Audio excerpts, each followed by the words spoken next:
तो कैसे हो आप सब। मेरा नाम है सूर्यकांत पाराशर और हम पढ़ रहे हैं इंग्लिश।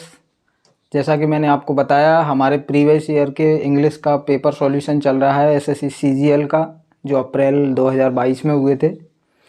11 अप्रैल के first, second and third shift के हम कर चुके हैं सॉल्यूशन, वो क्या पोर्शन जो आपको मेरी वीडियोज़ में मिल जाएगा देखने के लिए। अब हम 12 अप्रैल के फर्स्ट शिफ्ट का वोकैब का पूरा पोर्शन यहाँ पर हल करते हैं। जैसा कि हमने देखा, मैंने आपको कराया पिछली वीडियो में, 8 से 9 क्वेश्चंस आते हैं यहाँ पर हमारे। तो इसको हम सॉल्व करते हैं और मैं आपको बताता हूँ एक एक क्वेश्चन को। देखिए, सबसे पहला क्वेश्चन हमारा क्या है। सबसे पहला क्वेश्चन है सिलेक्ट द करेक्ट एंटोनिम। जैसा कि हम शुरुआत करते हैं, एंटोनिम्स पढ़ेंगे, सिनोनिम्स पढ़ते हैं, वन वर्ड्स, इडियम फ्रेजेस, और कंप्लीट करते हैं इसको। 8 से 10 क्वेश्चन आते हैं इस पे हमारे वोकैब पोर्शन से, तो उन्हें हम यहाँ पर हल करते हैं। एंटोनिम का मैं आपको बता चुका हूँ। एंटोनिम्स मतलब होता है हमें ये जो वर्ड दिया हुआ है इसका अपोजिट देखना है। वर्ड क्या है हमारा? एप्पल। क्या दिया है? एप्पल। अच्छा, एप्पल का मतलब क्या होता है? तो एप्पल का मतलब होता है हमारा ये जो है, इसको बोलते हैं अपन डरा देना। एप्पल का मतलब क्या होता है? किसी को डरा देना, या फिर हम बोल सकते हैं चकित करना किसी को। अब हमें क्या करना है, इसका अपोजिट ढूंढना है। तो हम 4 ऑप्शन को चेक करेंगे कि चारों ऑप्शनों में हमारा ऐसा कौन सा है जो इसका अपोजिट होगा। देखिए, सबसे पहला ऑप्शन है हमारा एश्योर, सेकंड है एस्टोन, थर्ड है हमारा अमेज, और फोर्थ है हमारा अलार्म। चारों में आपको सबसे पहले कौन सा मीनिंग आ रहा है जिसको आपको पता है कि ये नहीं हो सकता? सबसे पहले आप ऑप्शन एलिमिनेशन मेथड लगाओ। अगर वो काम नहीं कर रहा है, अगर काम कर रहा है तो वहाँ से ऑप्शन से एलिमिनेशन करो कि ये नहीं हो सकता, ये नहीं हो सकता, उनको हटाओ। फिर बचे जितने आपके, जैसे आपको मान लो ये अलार्म आता है, कि अलार्म का मीनिंग हमें पता है सर क्या होता है। ये घड़ी वाला अलार्म तो है ही, लेकिन ये इस अलार्म का मतलब एक और होता है कि किसी को सावधान करना, खतरे का, या फिर अपन बोल सकते हैं संकेत देना। तो इस अलार्म का मतलब क्या होता है? सावधान करना, या फिर हम बोल सकते हैं इसको कि खतरे का संकेत देना।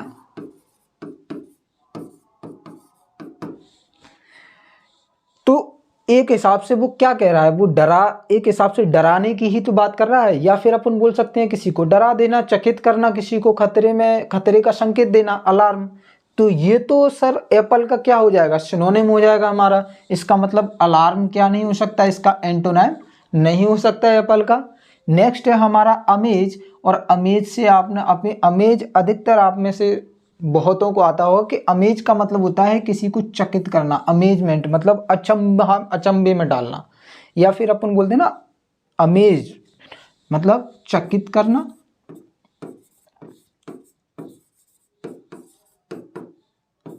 तो यहाँ पर ये भी क्या है, इसका एप्पल का भी एक मीनिंग क्या है हमारा? चकित करना। इसका मतलब ये भी क्या नहीं हो सकता? इसका एंटोनिम्स नहीं हो सकता, मतलब ये आंसर सही नहीं हो सकता। ये भी इसका क्या है? सिनोनिम्स है, जबकि हमें ढूंढना क्या है? एंटोनिम। नेक्स्ट क्या है? एस्टोन्ड करना, मतलब अचंभे में डालना, या फिर हम बोल सकते हैं चकित करना,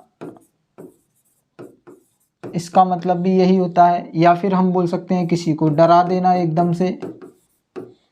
तो ये तीनों इसके क्या हो गए? ऑप्शन बी, सी और डी, तीनों इसके सिनोनिम्स हो गए। किसके? एप्पल के। ये तीनों एप्पल के क्या हो गए? हमारे सिनोनिम्स हो गए। अब यहां से देखिए, एप्पल का जो एंटोनिम्स निकला वो हमारा बचा क्या? Option A. अगर आपको ये तीनों आते हैं तो आप आसानी से इसमें ऑप्शन एलिमिनेशन मेथड लगा के और इस क्वेश्चन को सॉल्व कर सकते हो बहुत ही आसान तरीके से। क्योंकि मुझे नहीं लगता ये जो तीनों ऑप्शन उसने दिए हैं वो इतने ज़्यादा कठिन है हमारे लिए, क्योंकि ये हम अधिकतर अपने बोलचाल की भाषा में भी प्रयोग करते रहते हैं, कहीं ना कहीं हमने ये वर्ड सुने हुए होते हैं। तो मैंने आपको ये तीनों बताए, तो ये तीनों क्या हो गए, इसके सिनोनिम्स हो गए। मतलब लास्ट का जो बचा एश्योर, और एश्योर का भी मैं आपको बता दूं, अधिकतर लोगों को पता होगा। आपको एश्योर का मतलब होता है किसी को क्या देना, भरोसा देना। अगर वो उसे डरा रहा है, चकित कर रहा है, तो एक हिसाब से हम उसका एंटोनिम्स क्या बोल रहे हैं, वो उसको भरोसा दे रहा है, नहीं नहीं कोई टेंशन नहीं है, मैं हूँ, इसका मतलब ये है। तो इसका सही एंटोनिम्स क्या हो जाएगा एप्पल का, एश्योर करना या भरोसा दिलाना।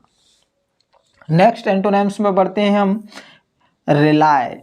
देखिए रिलाय ये जो है, आपने अब प्रीपोजिशंस वगैरह देखी हो तो वर्ड के साथ में जो प्रीपोजिशंस वगैरह लगती हैं, तो एक आपने पढ़ा होगा वर्ड रिलाय ऑन। आपने, मैं यहाँ पे लिख देता हूँ आपके लिए, एक आपने पढ़ा होगा रिलाय ऑन, और रिलाय ऑन से ही रिलेटेड एक आता है डिपेंड ऑन। इसका मतलब क्या है कि रिलाय ऑन या फिर डिपेंड ऑन, यानी कि व्यक्ति कब किसी पर डिपेंड होता है, जब उसे उस पर पूरे तरीके से क्या होता है, भरोसा होता है, विश्वास होता है। तो इस रिलाय का मतलब क्या होता है, विश्वास होना किसी पर, भरोसा होना। तो रिलाय ऑन डिपेंड ऑन का मतलब क्या हो गया, भरोसा होना या विश्वास होना किसी पर। तो यहाँ पर रिलाय का मतलब क्या हो गया, भरोसा या विश्वास। अच्छा हम यहाँ पर चेक करते हैं ऑप्शन में, चारों ऑप्शन में कौन सा हमारा ऐसा मेल जोल करता है इससे कि भरोसा उसका मीनिंग है। जैसे कि हमने ऑप्शन ए चेक किया, ऑप्शन ए में है अबेट। अबेट का मतलब तो सर इंतजार करना होता है किसी का। मूव का मतलब होता है सर आगे बढ़ना होता है।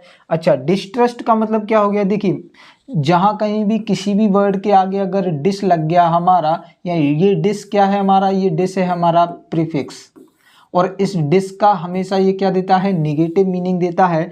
अगर ट्रस्ट का मतलब हमें पता है विश्वास करना होता है, अगर डिस हमने लगा दिया तो फिर उसका मतलब क्या हो गया, उसे उस पर क्या नहीं है, भरोसा नहीं है या विश्वास नहीं है, यानी कि वो उस पर क्या है, अविश्वास है। और डिपेंड का मतलब तो मैं आपको यहाँ पे बता ही चुका हूँ, रिलाय ऑन और डिपेंड ऑन का मतलब क्या होता है, भरोसा होना या विश्वास होना। तो यहाँ पर सर ये भी नहीं हो सकता, इसका ऑप्शन बी भी नहीं हो सकता, ऑप्शन ए भी नहीं हो सकता। इसका आंसर क्या हो गया हमारा, ऑप्शन सी, यानी कि उस पर उसको क्या नहीं है, भरोसा ना होना, डिस्ट्रस्ट होना, यानी कि अविश्वास। चारों ऑप्शन मैंने आपको बता दिए। नेक्स्ट क्वेश्चन पर बढ़े। क्वेश्चन नंबर 3 हमारा क्या कहता है, सिलेक्ट द करेक्ट सिनोनिम्स। देखिए सिनोनिम्स का मतलब क्या हो गया, एक जैसा, सेम मीनिंग। जैसे डिओ, अब डिओ आपने सुना होगा, डिओ, डुओ का मतलब होता है तुम्हारा एक हिसाब से जोड़ा या टू, दो लोगों की बात करें जो डुओ। डुओ ये हम पढ़ेंगे अभी अपने रूट वर्ड्स वगैरह में, मैं आपको डुओ का मतलब बताऊंगा। डुओ मतलब वैसे मैं आपको यहाँ पे बता ही चुका हूँ, डुओ का मतलब होता है टू या दो, है ना। जैसे आपने डुअल सिम वाले जो मोबाइल वगैरह आए थे, तो डुअल वहाँ पर लगा हुआ था, मतलब दो सिम जिसमें मोबाइल में डल जाए, तो वहाँ पर भी डुअल का प्रयोग होता है, ड्यूलिंगो। इस प्रकार से ये क्वेश्चन है। डुओलिंगो का मतलब भी एक प्रकार से द्विभाषी भी हो सकता है, क्योंकि लिंगुआ का मतलब होता है टू टॉक, नहीं डुओलिंगो का मतलब हो गया टू टॉक, दो तरीके से व्यक्ति बात करे तो उसके लिए अपन डुओलिंगो भी बोल सकते हैं। अब यहाँ पर डुओ का मतलब क्या हो गया, दो से रिलेटेड हो गया। ऑप्शन चेक करेंगे, ऑप्शन ए है हमारा लॉन, ऑप्शन बी है हमारा बॉन्ड, ऑप्शन सी है हमारा पेयर, और ऑप्शन डी है हमारा डेट। देखिए लॉन का तो मतलब सभी को पता होगा, और इस क्वेश्चन में, इस सिनोनिम्स में, डुओ में आप आसानी से ऑप्शन एलिमिनेशन लगा सकते हो। सर लॉन का मतलब सभी को पता है कि ऋण होता है इसका मतलब, और बॉन्ड का मतलब हमारे जो बॉन्ड, अगर आपने देखा हो, देखो बॉन्ड का मतलब यहाँ पर दो होता है, इंग्लिश में किसी भी वर्ड के एक से अधिक मीनिंग हो सकते हैं। तो यहाँ पर बॉन्ड अगर हम देखें तो एक हिसाब से बंद भी हो सकता है, और एक बॉन्ड हमारी बैंकिंग की भाषा में भी प्रयोग होता है, एक प्रकार से अनुबंध पत्र हम बोल सकते हैं उसको। तो ये बॉन्ड का मतलब ये हो गया यहाँ पर अनुबंध पत्र, है ना। एक बॉन्ड का मतलब होता है कि उनके अच्छा बॉन्डिंग होना, उनके बीच में आपस में अच्छी मतलब बनना उनके अंदर, वो बॉन्ड हो गया। अच्छा पेयर का मतलब तो अपन को सबको पता है, जोड़ होता है, जोड़ा। पेयर कब बोलते हैं अपन, जब कोई भी चीज़ दो हो, पेयर में हो, यानी कि 1 + 1 तो 2। तो यहाँ पर भी डुओ का सिनोनिम्स क्या हो जाएगा हमारा, पेयर। नेक्स्ट और देख लेते हैं डेट, और डेट का मतलब सबको पता है क्या होता है, कर्जा या कर्ज। तो ये आपको समझ में आया। क्वेश्चन नंबर 3 हमने तीनों देखे, आगे बढ़े। चलो देखो नेक्स्ट सिनोनिम क्या है हमारा, तो नेक्स्ट सिनोनिम है हमारा पैरानॉइड। और पैरानॉइड का मतलब क्या होता है सर, एक हिसाब से हम देख सकते हैं तो पैरानॉइड का मतलब होता है पागलपन किसी चीज़ के लिए, या फिर हम बोल सकते हैं कि वो एक हिसाब से कैसा है, शनकी है, पागल है। तो इस हिसाब से उस अगर वो पागल है, शनकी है, तो वो किस प्रकार का होगा, उसे किसी पर भरोसा नहीं होगा, आसानी से वो विश्वास नहीं कर पाएगा। मतलब वो कैसा है, हम इसको बोल सकते हैं शनकी या फिर अविश्वासी। अविश्वासी। अच्छा कमिटेड का मतलब क्या है कि वो उसके साथ में वो क्या है, कमिटेड है। मतलब वो अपनी बात को लेके उसने क्या किया, बात को अपनी को पक्की करना, कमिटेड करना, यानी कि उसके साथ में वादा करना किसी चीज़ का। कन्विंस्ड मतलब हमें पता है राजी होना किसी चीज़ के लिए, कन्विंस करना, अपन किसी को कन्विंस कर लेते हैं। ट्रस्टफुल मतलब भी क्या होता है, विश्वास होना या विश्वासी अपन बोल सकते हैं, है ना। अगर इन तीनों का देखिए हमने ऑप्शन से इनको कंप्लीट किया कि ट्रस्टफुल मतलब सर विश्वासी होता है, हमारा पैरानॉइड का मतलब है अविश्वासी या शनकी, और फर्स्ट ऑप्शन में कमिटेड का मतलब हो गया हमने वो उस चीज़ के लिए क्या है, कमिटेड है। कन्विंस्ड का मतलब राजी हो गया। ऑप्शन डी हमारा केवल एक बचता है, डिस्ट्रस्टफुल। और अभी मैंने आपको पिछले क्वेश्चन में बताया कि जिस भी शब्द के आगे डिस लग जाए, डिस प्रीफिक्स का मतलब ही होता है कि वो उस शब्द का क्या दे रहा है, नेगेटिव अर्थ दे रहा है या नेगेटिव मीनिंग दे रहा है। तो डिस यहाँ पर जैसे ही लगा, ट्रस्टफुल मतलब मैंने आपको बताया विश्वासी, डिस्ट्रस्टफुल का मतलब क्या हो गया हमारा, अविश्वासी। आगे बढ़ें सर, क्वेश्चन नंबर 5 हमारा क्या कहता है, यहां पर मैं इसको लिख देता हूं, डिस्ट्रस्टफुल का मतलब क्या हो गया हमारा, अविश्वासी। देखिए सिलेक्ट द करेक्ट ईडियम्स। तो ईडियम फ्रेजेस क्या है, तो ईडियम है हमारा टू टेक आफ्टर। देखो टू टेक आफ्टर का मतलब यहाँ पर बहुत सारे बच्चे कंफ्यूज में होंगे कि टू टेक आफ्टर का मतलब होता है किसी का पीछा करना या किसी के पीछे लगना। नहीं, यहाँ पर टू टेक आफ्टर का मतलब क्या होता है हमारा, कि किसी के जैसा दिखना, किसी के जैसी अपीयरेंसेस होना। जैसे हमारी जो या फिर आप बोल लीजिए कि जैसे फ्रेंड्स वगैरह होते हैं, तो वो क्या होता है कि इनकी जो अपीयरेंसेस होती है, जो उनकी जो भी चीज़ें होती हैं वो एक जैसी होती हैं। तो वहाँ पे भी हम इसको कह सकते हैं। या फिर हमारे फैमिली मेम्बर्स में भी हमारी जो शक्ल है, हमारी जो आदतें हैं, वो सारी चीज़ें हैं, हमारे माँ बाप में से कहीं ना कहीं किसी ना किसी में मिलती हैं। तो उन्हें वो अपन बोल सकते हैं टू टेक आफ्टर, या फिर हम इसे बोल सकते हैं to be similar in appearance. तो यहाँ पर ये जो हमारा मीनिंग है टू टेक आफ्टर का, उसका ऑप्शन में क्या हो जाएगा, ऑप्शन बी इसका करेक्ट आंसर हो जाएगा, to be similar in appearances, या एक जैसा दिखना।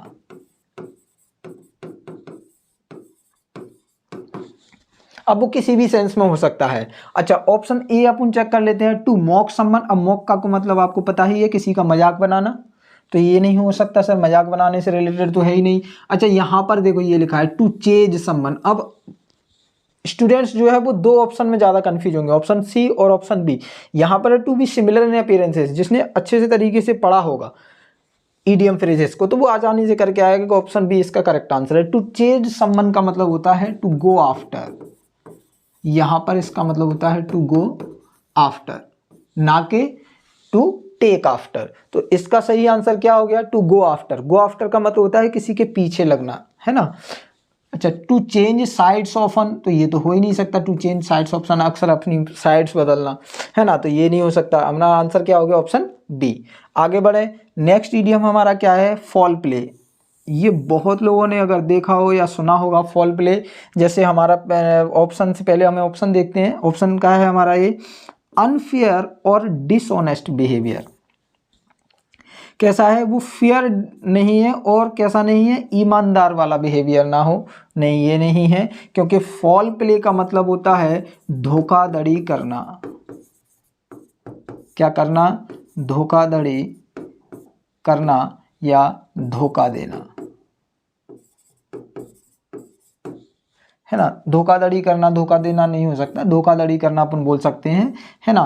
तो धोखाधड़ी करने का रिलेटेड यहाँ पर मीनिंग कौन दे रहा है, ऑप्शन ए तो दे ही नहीं रहा। ऑप्शन बी क्या दे रहा है, a drama which is badly produced ये भी नहीं हो सकता, यानी कि वो ये बोल रहा है कि एक ऐसा ड्रामा जो किस तरीके से प्रोड्यूस किया गया हो, बुरी तरीके से या बुरे प्रभाव से क्या किया गया हो, प्रोड्यूस किया गया हो उसको, तो ये भी नहीं है। नेक्स्ट क्या है, अनप्लीजेंट वेदर फॉर प्लेइंग, नहीं ये भी नहीं है, अनप्लीजेंट वेदर से कोई मतलब ही नहीं है हमको मौसम से। अच्छा ये क्या है, अ बैड स्मेलिंग थिएटर और प्लेग्राउंड, यहाँ पर ये जो स्मेलिंग और थिएटर की बात कर रहा है तो ये भी हमारा क्या नहीं है, गलत हो गया। यहाँ पर हमारा ऑप्शन ए जो है वो करेक्ट आंसर हो गया। और आप सबको बताना चाहिए था अनफेयर और डिसऑनेस्ट बिहेवियर का मतलब ही क्या है, वो एक प्रकार से अनफेयर कर रहा है, यानी कि क्या कर रहा है, वो धोखाधड़ी कर रहा है। तो यहाँ पर अनफेयर और डिसऑनेस्ट बिहेवियर इसका सही आंसर हो जाएगा। किस किस को समझ में आया, आगे बढ़े।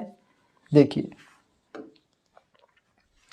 नेक्स्ट क्या है हमारा, select the correct one word substitutions. देखिए क्या है वन वर्ड हमारा, indifferent to pleasure and pain, ये एंड है यहाँ पर, इनडिफरेंट टू प्लेजर और पेन, यानी कि उसको ना तो प्लेजर से कोई फर्क पड़ रहा है और ना ही उसको पेन से, यानी कि जिसको सुख और दुख से कोई फर्क नहीं पड़े, इनडिफरेंट टू प्लेजर और पेन है वो एक प्रकार से अगर हम उसको बोल सकते हैं उस व्यक्ति को तो न्यूट्रल बोल सकते हैं हम उसे, उदासीन है वो।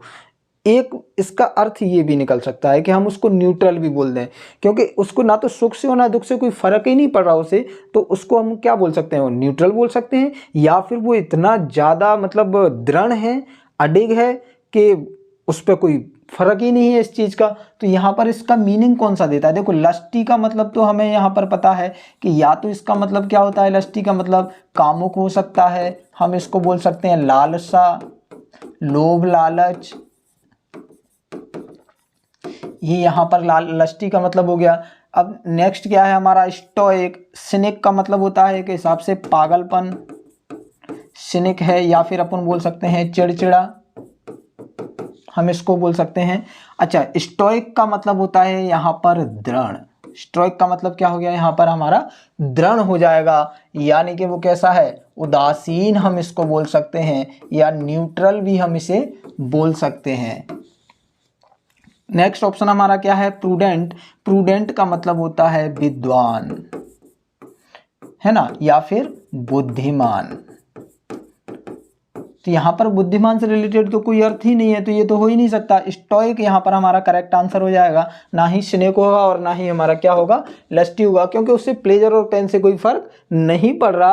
तो यहाँ पर आंसर क्या हो जाएगा हमारा, स्टोइक हो जाएगा। समझ में आया। नेक्स्ट वन वर्ड हमारा क्या है, formally put an end to a system, practice और इंस्टीट्यूशन। देखो फॉर्मली का मतलब होता है कि अगर हम किसी सिस्टम को, किसी प्रथा को, किसी प्रैक्टिस को या किसी इंस्टीट्यूशन को हम फॉर्मल तरीके से अगर उसे हम एंड करते हैं, ख़त्म करते हैं, तो वो जो सिस्टम है, वो जो इंस्टीट्यूशन है, वो जो प्रैक्टिस है, उससे अगर हम खत्म करें तो वो क्या कहलाता है हमारा एक वर्ड में। देखो किल का मतलब तो मारने से रिलेटेड, किल मतलब होता है मारना, तो मारा। अब अगर हम मारेंगे किसी को तो ऐसा तो है नहीं है कि उसे फॉर्मल तरीके से ही मारना पड़े, मतलब पहले हम थाने में जाएं, फिर वहाँ पे जाके उससे बोलें सर एक ऐसा कीजिए, एक उचित अनुबंध बनाइए और मुझे क्या है सामने वाले को मारना है, तो वो कह के फिर तो मारेगा नहीं, मतलब वो बिना फॉर्मली अनफॉर्मल तरीके से किसी को मार देगा, तो किल तो हो ही नहीं सकता यहाँ पर। डेस्ट्रॉय का मतलब होता है ख़त्म करना, या फिर अपन बोल सकते हैं पूरे तरीके से क्या करना, बर्बाद करना। डिस्ट्रॉय का मतलब क्या हो गया हमारा, ख़त्म करना या बर्बाद करना। अब डिस्ट्रॉय भी क्या हो सकता है के हिसाब से इनफॉर्मल हो सकता है। ऐसे ही हमारा नेक्स्ट क्या है, सी, अबॉलिश। अबॉलिश का मतलब ही होता है, एक्चुअल मीनिंग अबॉलिश का ही होता है कि फॉर्मल तरीके से किसी भी चीज़ को क्या करना, खत्म करना, हमेशा के लिए उसे मिटा देना, अबॉलिश। अच्छा स्टॉप का मतलब क्या होता है, रोकना, और स्टॉप का रोकना को मतलब आपको पता है कि कोई भी व्यक्ति इनफॉर्मल तरीके से भी या फॉर्मल तरीके से भी किसी को रोक सकता है। जैसे कि हम अगर कहीं पर भी जैसे हम जाते हैं अपने चौराहे वगैरह पे, तो हमें पुलिस वगैरह या जो भी हैं वो कभी कभी हमें क्या होता है कि इनफॉर्मल तरीके से भी वो क्या करते हैं, रोक देते हैं, और बाकी के फॉर्मल तरीके से भी वो रोकते हैं। तो यहाँ पर जो स्टॉप है इसका अर्थ दो तरीके से भी हो सकता है, इनफॉर्मल वे में भी और फॉर्मल वे में भी, लेकिन पूरे तरीके से ख़त्म नहीं यहाँ पर एंड टू अ सिस्टम, पूरे तरीके से किसी प्रथा को, किसी प्रैक्टिस को, किसी इंस्टीट्यूशन को खत्म करना, अबॉलिश उसका राइट आंसर हो जाएगा हमारा। ये हमने जो अभी तक मैंने आपको कराए, ये 8 के 8 क्वेश्चन आपको समझ में आए? आपको मेरा ये पढ़ाना है कैसा लग रहा है? तो ये जो मेरा अगर पढ़ाना आपको अच्छा लग रहा है तो क्लास को लाइक करें, सब्सक्राइब करें एंड शेयर ज़रूर करें मेरे चैनल को। मेरे चैनल का नाम YS स्टडी सेंटर, और आपके एग्ज़ाम के लिए बेस्ट ऑफ लक।